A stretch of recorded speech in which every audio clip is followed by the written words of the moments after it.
अरे आराम से आराम से आराम से आराम से आराम से। हम आपके साथ हैं। बीएसपी के तीन कप्तान दलित ओबीसी मुसलमान। बीएसपी के तीन कप्तान दलित ओबीसी मुसलमान।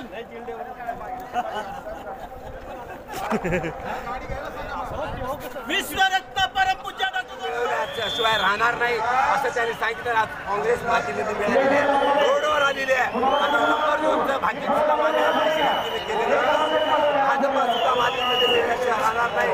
या देशामध्ये केवळ आणि केवळ बहुजनाची सत्ता असणारी बहुजन समाज पार्टी कायमस्वरूपी या देशामध्ये राज्य केल्याशिवाय राहणार नाही, याच्यावर आमची दृढ श्रद्धा आहे। म्हणून काय ठरणार कुमारी मायावती या आधुनिक महापुरुष आहे, त्यांची आयडिओलॉजी आहे, त्यांच्या आदेशाप्रमाणे आपण सर्वांनी आंबेडकरी अनुयायांनी जर आपण चाललो तर या देशाची सत्ता आपण प्राप्त केल्याशिवाय राहणार नाही। आम्हाला आता भीक मागणेवाली समाज म्हणायचा नाही, तर भीक देणेवाली समाजाने 85% बहुजनाला मतदान आणि सांगितलं जा आणि झाडाच्या भिंतीवर किंवा तुम्हाला या देशाची परंतु दुर्दैवानं आम्हाला शासनकर्ती जमात बनण्यासाठी बाबासाहेबांना जास्त आयुष्य लाभलं नाही।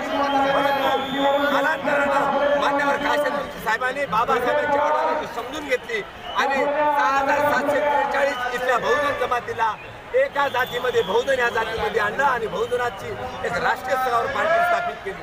परंतु इथे मनुवादी व्यवस्थेचे जे काही पक्ष आहेत ते पक्ष आमच्याच काही मागासवर्गीय जे काही पक्ष चालवतात, मागासवर्गीयचे पुढारी म्हणून पक्ष चालवतात, त्यांना सुपर कोच सारखं सुपर सेल सारखं त्यांना आमचे दलाल त्यांना आमची खरेदी करण्यामध्ये त्यांना कामाला लावलं। म्हणून आम्हाला देशाची सत्ता या देशाचा प्रधानमंत्री आम्हाला होता आलेला नाही। परंतु निश्चितच येणारा काळ मान्यवर काशीरामजीने सांगितलं होतं की पहिली जर आमच्यावर अन्याय करणारी पार्टी असेल अथांग जनसमुदाय या ठिकाणी आलेला आहे। सर्वांना माझी विनंती आहे, आयडिओलॉजी समजून घ्या।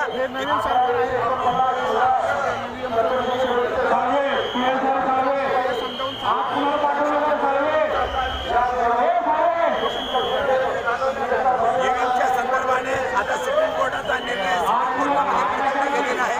या संदर्भाने जनक्रांती होणं अपेक्षित आहे, कारण कोर्ट राहणार आहे जोपर्यंत जो मतदार आहे बाबासाहेबांनी आपल्याला या राणीच्या पोटाचं ऑपरेशन केलंय। राणीच्या पोटातून राजा निवडण्याची प्रक्रिया बंद झाली, आता मताच्या पेटीतून राजा निवडण्याची प्रक्रिया सुरू झालेली आहे।